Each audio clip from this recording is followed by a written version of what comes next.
There are many people that would like to invest in UK property in a Sharia compliant way. However, is it even possible to invest in line with your religious values and avoid interest in those transactions? In this video, I reveal all.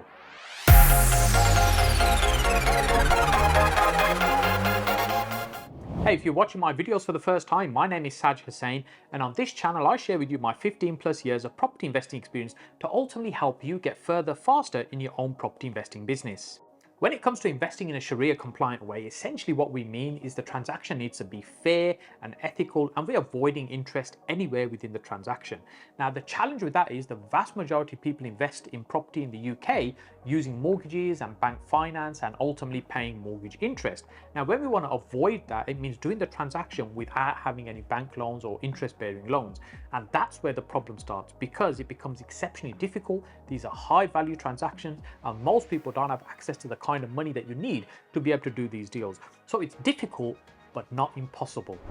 Let me just clarify what we're talking about here. This is not about home ownership. So this is not about buying a property that's going to be your home. What we're talking about is how you can profit from property as a business, buying investment property. And there's three forms of profit effectively that you can create from property.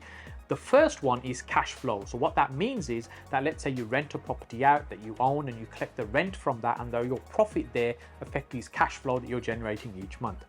Alternatively, it may be that you're cashing out on a property by, say, for example, purchasing it, renovating it, improving the property. Now you've improved its value, you're selling that property, you're taking a profit, so you're cashing out. And the third way is equity. Now that's generally profit that's built in and locked into the property that isn't really accessible as cash. So for example, let's say you purchase a property today and in 10 years time that's worth significantly more, and that increase in value is your profit that's locked into the property. So until you sell that property, you can't really extract that profit. So they're really your three forms of profit that you have when we're talking about investment property. So how can we profit from property in a way that's halal and permissible for Muslims? Now, although we're talking about primarily investing in property, which appeals for those that follow Islam, however, there's many people that also like this method of investing because it's fair, it's ethical, and it means avoiding interest and essentially lower risk as well. Over the 15 plus years that I've been involved in property, I've found three ways to essentially be able to do this. The first one is really about controlling property. So this is not ownership. This is where you control a property in order to be able to make a profit. That could be, for example, you're partnering with somebody that owns a property where you're renovating it and then you're selling it, you collectively make a profit. It could be, for example, be you leasing a property for a period of time, so you have control over that and you're paying rent during that time, and in order to be able to profit from that particular transaction as well. And there's many different types of control, and that's not what we want to focus on this video. In fact, if you want to learn more about control, what I'll do is I'll link up a video over here where you can understand more ways that you can control property to be able to profit from them in that way. The second way is using Islamic finance and Islamic mortgages. Now, the way these tend to be structured, these mean that you're not paying interest on the transaction because they're purchasing the property, you're paying an element of rent, and there's a number of different ways where these deals can be structured. And there's very few lenders right now that operate in the market. It seems to be that we went through a phase in the UK where there was a growth of Islamic financing and Islamic banking, but there seems to be more of a reduction right now because I think many of them are struggling to make it really profitable and viable. So right now, as we're recording this video, there's probably a couple of lenders that are in the market that I'm aware of that are actively lending structured deals in this way that you would say are Sharia compliant. However, there's also a debate around that topic as well, whether they are completely Sharia compliant or whether they're stretching the rules a little bit in terms of what's allowed. And I want to put my hand up and say, hey, this is not my area of expertise when we talk about Islamic finance and the structuring of these types of deals on the mortgages. However, the third way we can do this, and the third way we can ensure that the deals we're doing are Sharia compliant, is by working with others in a partnership basis. And this has really been my focus of interest and really what's enabled me to help and build my business over the years. Really what you're doing is partnering with people in a business essence where you're sharing risk and reward in order for you both to be able to make profit. Effectively, entrepreneurship being applied to property.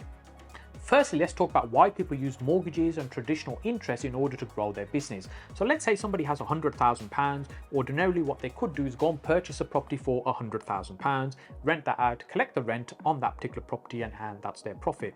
But generally speaking, within property investing, what many people will tend to do is what they'll use that £100,000, they'll split it over 4 properties and put 25% deposit down on each, then borrow £75,000 from the bank for each of those houses. So now they end up with 4 properties effectively you've leveraged that £100,000 pot that you have by borrowing 75% more from the bank in order to buy 4 properties.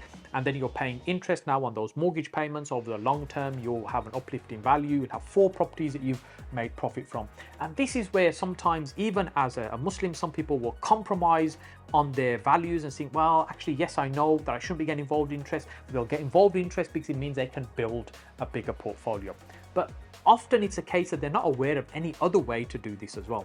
You may not be able to build something as big and as substantial by leveraging, but you can build something that's more lower risk and also halal by doing it in a different way.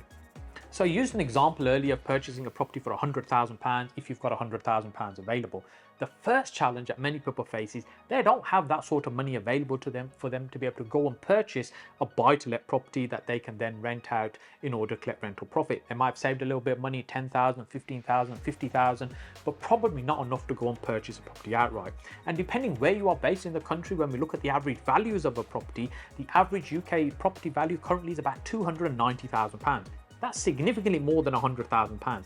And there's not many people who have saved that kind of money in order to be able to go and purchase a property that they can rent out in this way. So we can see already why it becomes a problem in order to be able to get onto the property ladder, buy investment property, because you're forever struggling to save up the amount of money that you need to be able to purchase a property because the property prices continue to rise as well. One of the ways I've built the business is to use my time, skill and experience to find fantastic property investment opportunities. And then I'd go and partner with people who have got the funds in order for us to share the rewards. And essentially what that means is I use my time and ability to be able to find the deals. I use a skill to turn that deal into a profit as long as somebody else is coming in with the funds and funding that particular deal. So they're putting all the funds in, I'm putting the time and experience in to really be able to turn a profit from that particular deal. And we're sharing that. Hey, I also recognize that not everybody's going to have access to people who've got hundreds of thousands of pounds that they're prepared to invest with you in your project. So for the vast majority, for this to be accessible, what it means is clubbing together lots of money in order to get a transaction to work. So let's say the typical value of a property is £290,000. In fact, let's put it on the board behind me. So let's say our purchase price is £290,000. And our average rent on the property is about £11.71 per calendar month. And so over a year, what that would do, that would equate to about 4.8% return on investment. So that means if you're putting £290,000 cash into the transaction, i.e. the purchase of that property, you're renting it out, you're collecting about £11.71 per month, which is the average market rent right now, you would be generating a return of about 4.8% on your money. Now, on your own, that might be quite difficult to do. So you might partner with several people. Let's say you've got, 6 people that got £50,000 each. You put it into the pot. You've got about £300,000 ballpark in order for you to do this. Now, if you're the person that's making this happen, or you're the person that's collecting together that £300,000 to put into the pot to do this deal, and all of the others are passive investors, or you're the one that's running this and leading this, then effectively what we're doing is creating a collective investment scheme, or effectively you're like a fund manager. They're trusting you with the money for you to be able to do this. So there's a slight challenge with that, and I'll come back to that in a moment. For me, the dream would be to build a pot of cash where we've got, say, £10 million that we've got as investment money. So we've got £10 million in the pot, and we're generating about £1 million a year profit that we distribute to the investors. That would be a dream for me to be able to do that. And I know there's certain type of properties that I could quite easily go and purchase to be able to achieve these kind of returns. However, I mentioned earlier, there's a challenge, and that challenge is this is actually a regulated activity. It would be illegal for me to go and promote and market this and raise investment in this way because there's rules and regulations around how you can do this. Effectively, the Financial Conduct Authority dictate how you can and can't go and raise money. And this is not really accessible for people like you and I very easily to be able to build this kind of business or build this kind of system. So although this is not impossible, there are certainly some barriers that we need to overcome.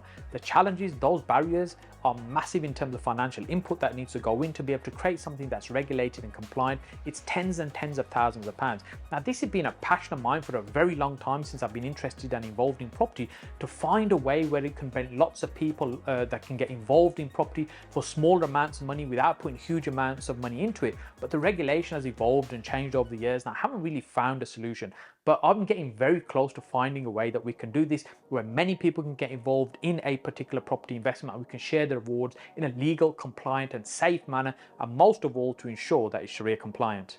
And one of the models I'm really getting close to working out in terms of how to do this is fractional ownership, where let's say, for example, we take a property and the property's worth £100,000 and it's already operational, it's income generating. That means there's somebody in there, a tenant, paying rent. And let's say that rent is about £8,000 per year in terms of the rent that they're paying. And then after taking out the cost of management, bit of maintenance, voids, things like that, let's say it generates about £6,000 a year, which is net. Before tax. And essentially what that means is on a £100,000 investment, you're probably ending up with about £6,000 return. That would be ideal to try and create something like that. It's a modest, low risk. Yes, I know much more is possible, and the risk also starts to increase when we look at higher return type of investments. And here what we're doing is really going at the low risk, modest end of the market, which means that the chances of this going wrong is much slimmer.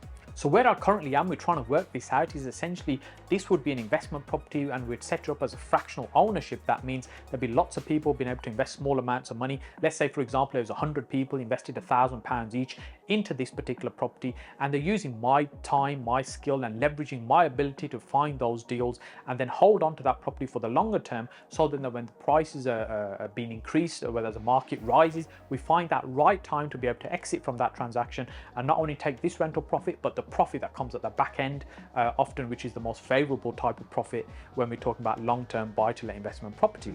And many people want to get involved in buy-to-let property, not because of this return that it achieves each year, but actually the long-term capital growth that's going to be achieved as well. But it's buying the properties in the right location, which are much more likely to increase. Now, do we know where it's going to work better and where we're going to get massive increases, or whether there's going to be massive growth in property prices? No, we don't really know, but we can use educated guesses based on our experience, our knowledge, where we think it's much more likely to happen.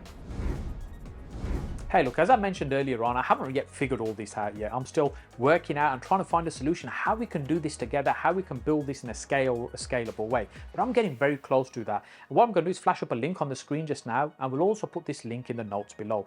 And there you can register your interest if you want to continue the discussion with me, learning around how this topic works, how we can potentially get this to work in the UK so many people can benefit from buy-to-let, staying away from interest, staying away from mortgages by fractionally and collectively owning investment property, and really utilizing and leveraging my skills in finding those best deals that will give us a great return in the short term, but also in the long term where we might get that capital growth as well. But not only learning from me, so that you could do this for yourself as well. So if you want to learn more about that, make sure you utilize that link, click on that link, put your details in, we'll continue that conversation there.